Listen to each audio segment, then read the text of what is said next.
ہم جتنے بھی اپنے تاجر بھائی ہیں ہم انشاءاللہ اپنے بچوں کا رزق بالکل نہیں چھیننے دیں گے اور ہم سے جو ہوا وہ کریں گے اور کبھی بھی اس بات پر سمجھوتا نہیں کریں گے. وہ کہہ رہے تھے کیا نام ہے ریکنفرمیشن، یہ ہم نہیں مانیں گے. ہم پاکستانی شہری ہیں، ہم جہاں چاہیں گے وہاں ہی کاروبار کریں گے. سر تو ابھی گورنمنٹ کی طرف سے یہ جب سی ڈی اے سے یہ پوچھا جاتا ہے کہ آپ کیوں اس طریقے سے یہاں پہ آپریشن کرتے ہیں، تو ان کا یہ موقف ہے کہ یہ ہماری گورنمنٹ کی لینڈ ہے، گورنمنٹ نے ایکوائر کی ہوئی ہے، یہاں پہ انہوں نے قبضہ کیا ہوا ہے. تو اس کے بارے میں آپ کیا کہیں گے؟ پورے اسلام آباد میں گورنمنٹ کی لینڈ ہے نا، یہ پورے لوگوں نے سی ڈی اے کا قبضہ. ہم نے کون سا، ہماری یہ شاپ ہے، اس کے آگے ہماری گاڑی ہمیں کھڑی کرنے کا حق ہے. ہم اپنی گاڑی کہیں بھی آپ جاتے ہیں، گورنمنٹ نے کوئی پارکنگ کا پلاننگ کی ہے؟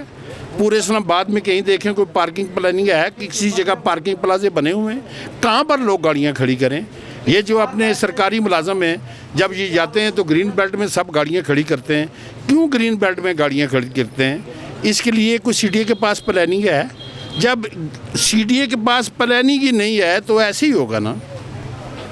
اچھا ایک چیز اور یہ بتائیے گا کہ ابھی آپ کا مطالبہ اگر دیکھا جائے موقف جتنا آپ کا سخت ہے، اس کے بعد آپ کا لائے عمل کیا ہونا ہے؟ آپ آگے کیا کرنے جا رہے ہیں اگر سی ڈی اے آپ کی بات نہیں مانتی، جس طرح آپ نے ان کے آفس کا گھراؤ کا بھی کہہ دیا ہوا ہے، تو اس کے بعد آپ کیا اگلا لائے عمل کیا ہوگا آپ کا؟ ہم اپنا کاروبار کریں گے.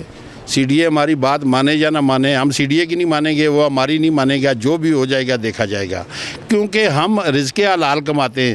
سی ڈی اے کی مرضی ہے کہ جو بھی رزق حرام کماتا ہے نا، اس کے لیے تو ہر فیسلٹی موجود ہے. جو حلال کماتا ہے اس کے لیے مشکلات ہیں. سی ڈی اے میں اگر کسی نے کرپشن میں پی ایچ ڈی کرنی ہو نا تو وہ سی ڈی اے میں 6 مہینے کے لیے داخلہ لے لے. سمجھ گئے؟ تو ہم رزق حلال کما رہے ہیں الحمدللہ، اور رزق حلال کماتے رہیں گے اور اپنا رزق کسی کو چھیننے نہیں دیں گے. تو یہاں پہ جو پرابلمز آ رہی ہیں ان کا کوئی نہ کوئی سولوشن تو موجود ہوگا. آپ نے کیا سی ڈی اے سے کیا ڈیمانڈ کیا کہ وہ کیا کہہ رہے ہیں؟ ہم کوئی ڈیمانڈ نہیں کرتے، ہم یہی کہتے ہیں کہ ہم کاروبار کرتے ہیں، اچھے طریقے سے کاروبار کرتے ہیں. اور دیکھیں ہم جب کوئی بھی یہاں پر تاجر ہے، اگر ایک انڈسٹری کے ساتھ ہے، یہ گاڑیوں کی انڈسٹری ہے، یہ دیکھیں اس کے ساتھ کتنے لوگ وابستہ ہیں، کتنی دنیا اس سے رزق کماتی ہے. تو گورنمنٹ کے پاس کوئی متبادل حل ہے تو وہ بتا دیں. ہم گورنمنٹ سے یہ کہتے ہیں کہ بھئی ٹھیک ہے ہم یہ کاروبار کلوز کر دیتے ہیں، ہمیں کوئی متبادل حل دیں. گورنمنٹ کے پاس کوئی ہے چیز کسی چیز کے؟ وہ خود بھوکے مر رہے ہیں، جگہ جگہ سے ٹکا پیسہ جو ہے وہ مانگ رہے ہیں، ہم کما کے ان کو دے رہے ہیں. دیکھیں ہم کمائیں گے، ہم ٹیکس دیں گے تو نظام چلے گا نا. سر ہم ٹیکس دے رہے ہیں لیکن گورنمنٹ جو ہے وہ 1 ارب ڈالر اٹھانے کے اوپر خوشی، پہلا ہمارا شاید ملک ہے جو قرض لینے کے بعد خوشی کا اظہار کر رہا ہے. تو جب ہمارے یہاں پہ لوگ جتنے بزنس کلاس لوگ ہیں وہ بزنس کر رہے ہیں، تو اس کے بعد اگر گورنمنٹ کی طرف سے یہ حالات ہے تو پھر آگے کیا بننا ہے؟ جب انسان کسی سے قرض لیتا ہے نا تو وہ مر جاتا ہے. وہ سوچتا ہے یار یہ میں نے کیا کر دیا ہے. یہ اگر قرض لے کر خوشیاں منا رہے ہیں تو اس گورنمنٹ کا پھر آپ خود اندازہ لگا لیں کہ اس گورنمنٹ کا کیا حال ہوگا. دوسری بات رہی ہے کہ ہم جتنے بھی بزنس مین ہیں، جتنے بھی یہاں پر بیٹھے ہوئے، یہ چھوٹے موٹے بزنس مین نہیں ہیں، یہ کروڑوں اربوں روپے کا کاروبار کرتے ہیں. یہ انڈسٹری جو ہے یہ آج کاروبار بند کر دیں تو میرا خیال کرتا ہے انڈسٹری میں بالکل جو ہے وہ ٹھپ ہو جائے. آگے جتنی بھی انڈسٹری ہیں وہ دیکھیں وہ ٹھپ ہو رہی ہیں. مزید اگر ٹھپ ہوگی تو یہ ملک کیسے چلے گا؟ بات اس طرح کی ہے کہ اس ملک کو چلانے کے لیے تاجر کو تحفظ دیا جائے، تاجر کی عزت رسپیکٹ کی جائے. پھر جو ٹیکس پیڈ ہوتا ہے نا اس کو گورنمنٹ بڑی سہولتیں دیتی ہیں. باہر یہاں پر جو ٹیکس پیڈ ہے اس کو جناب اٹھا کر کسی کو گربان سے پکڑا ہوا ہے، کسی کو کدھر کی سیٹ رہے ہیں، کسی کو کدھر کی سیٹ رہے ہیں. بابا مجھے باقی نہیں پتہ ہے، ہم جو جینے مرکز کے نا ہم ایسا نہیں ہونے دیں گے. نہ اس سے پہلے ہم نے کبھی ایسے ہونے دیا ہے، نہ اب ہونے دیں گے. باقی جتنے بھی ہمارے اسلام آباد کے جتنے بھی تاجر ہیں اس شعبے سے ان کا تعلق ہے، ہم ہر جگہ ہر مقام پر ان کا ساتھ دینے کے لیے تیار ہیں.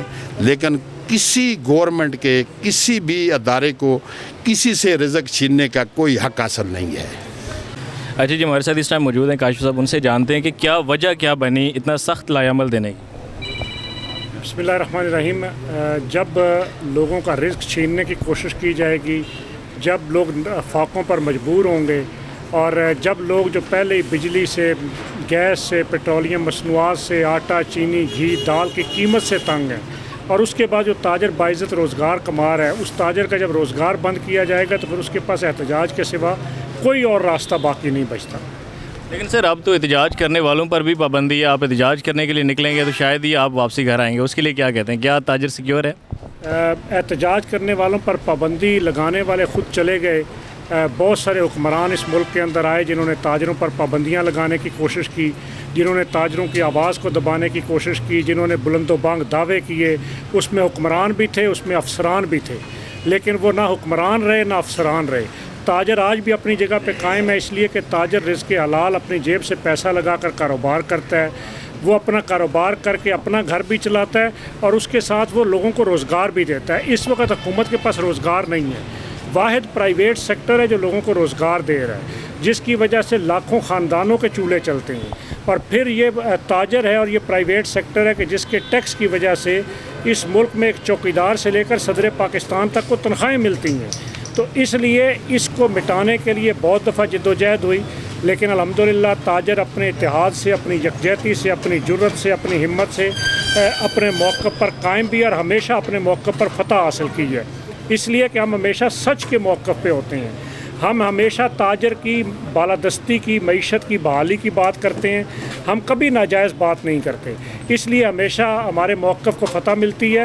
اور یہ جو لوگ آج تاجروں پر پابندیاں لگانا چاہتے ہیں، کاروبار سیل کرنا چاہتے ہیں، کاروبار بند کرنا چاہتے ہیں، رزق چھیننا چاہتے ہیں، یہ بھی ناکام ہوں گے اور انشاءاللہ یہ تاجر اپنا کاروبار کرتے رہیں۔ سر آپ کی کوئی چیئرمین CDA کے ساتھ ابھی تک کوئی ملاقات ہوئی ہو، کوئی آپ کی ان کے ساتھ اپنے مطالبات آپ نے اپنے سامنے رکھے ہوں، تو ان کی طرف سے کیا کوئی ایسی میٹنگ آپ کی ابھی تک ہوئی ہے؟ اگر ان کیس ہوئی ہے تو آپ کو کیا رسپانس کیا ملے؟ دیکھیے ہماری چیئرمین CDA کے ساتھ میٹنگز بھی ہوئی ہیں، ہماری دیگر افسران کے ساتھ، حکومتی ذمہ داران کے ساتھ میٹنگز بھی ہوئی ہیں۔ جب حکومت کے ساتھ ہم بیٹھتے ہیں، گزشتہ دنوں بھی 2 دن پہلے ہماری چیئرمین CDA کے ساتھ میٹنگ ہوئی، اس میٹنگ کے اندر چیئرمین CDA نے یہ کہا کہ ہم اس مسئلے کو حل کرتے ہیں، اور یہ جو شو روم مالکان یہاں پہ کاروبار کریں، ہم نے ان کو واضح طور پہ بتایا کہ یہ اپنا کاروبار بند نہیں کر سکتے۔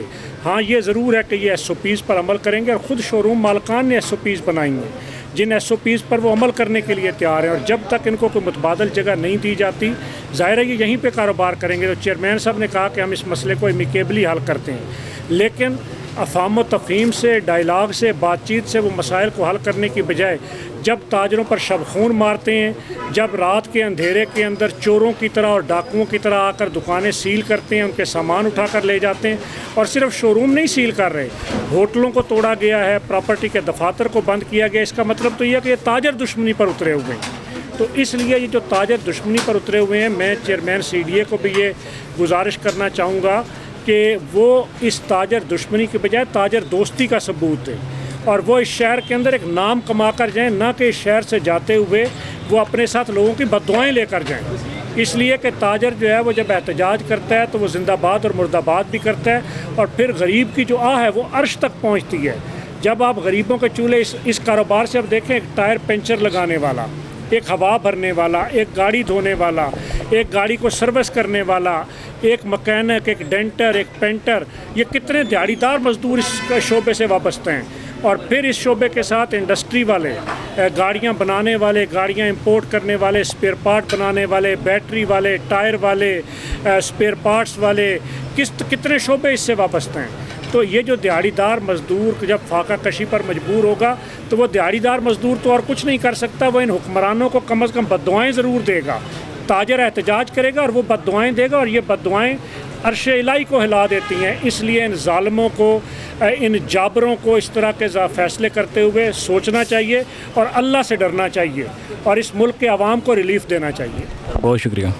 اچھا جی، ہمارے ساتھ اس ٹائم فدا عباسی صاحب موجود ہیں، ان سے بات کرتے ہیں اور ان سے جانتے ہیں کہ کیا وجہ بنی یہاں پہ آج سارے تاجروں کا ایک ہی دن میں اکٹھا ہونا، اور کیوں یہ آخر اس کی ریزن کیا تھی، کیوں یہ نوبت پیش ہے؟ سر بہت شکریہ جی۔ دیکھیں، جیسے کہ آپ کو پتہ ہے کہ یہاں پر G9 مرکز کے چیئرمین کی حیثیت سے انجمن تاجران کی بات کر رہے ہیں کہ جب حکومت کی طرف سے 6 مہینے پہلے ایکشن لیا گیا کہ یہ شو روم غیر قانونی ہے، تو پہلی تو بات یہ ہے کہ جس طرح کاشف صاحب نے بھی پریس کانفرنس میں بات کی کہ یہ کیپٹل ڈیولپمنٹ اتھارٹی نہیں ہے، یہ کرپشن ڈیولپمنٹ اتھارٹی ہے۔